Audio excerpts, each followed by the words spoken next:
सेदमपुर बास में ग्रामीणों ने अंबेडकर भवन परिसर में बाबा साहब की प्रतिमा पर पुष्प चढ़ाकर संविधान दिवस मनाया गया।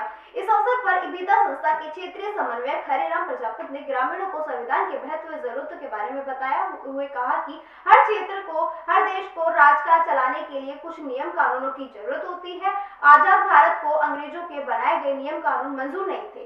तय हुआ कि हमें अपने नियम कानून खुद बनाने होंगे। देश का ऐसा संविधान बनाना होगा जो देशवासियों की भागीदारी में बनाया जाए। इसी के चलते देश के पहले चुनाव जुलाई 1946 में हुए। उन दिनों अंग्रेजी शासन के अधीन प्रांतों और इसी रियासतों में 1989 प्रतिनिधि चुना जाना तय हुआ। इस तरह देश की पहली कामकाजी सभा का या सांसद का चुनाव हुआ।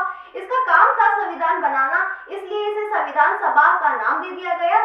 देश में 292 ब्रिटिश प्रांतों, 4 चीफ कमिश्नरों और 93 देशी रियासतों के प्रतिनिधि होंगे। इस तरह से 26 नवंबर 1949 को संविधान सभा द्वारा इस संविधान को पारित किया गया। इस सभा में 284 सदस्य मौजूद थे। सभा में पारित संविधान में 12 भाग, 395 अनुच्छेद और 8 अनुसूचियां थी।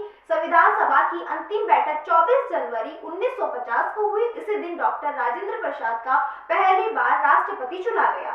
26 जनवरी 1950 से देश में यह संविधान लागू हो गया। सभी उपस्थित ग्रामीणों ने संविधान की प्रस्तावना को पढ़कर शपथ ली। वह वादा किया कि हम संवैधानिक मूल्यों का जीवन में पालना करेंगे और अन्य में पालना करने के लिए कहेंगे।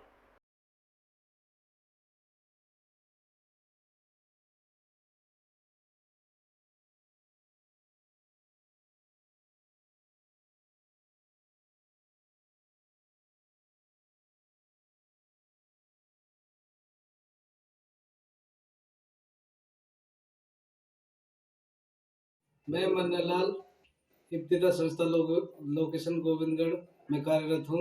चलाए जा रहे अधिकार कार्यक्रम के तहत ग्राम पंचायत सेदमपुर के सेदमपुर बास गांव में संविधान दिवस मनाया गया, जिसमें इब्तिदा संस्था के सहयोग से चलाए जा रहे स्वयं सहायता समूह की महिलाएं व अन्य महिलाओं ने संविधान दिवस के उपलक्ष्य में रैली निकाली।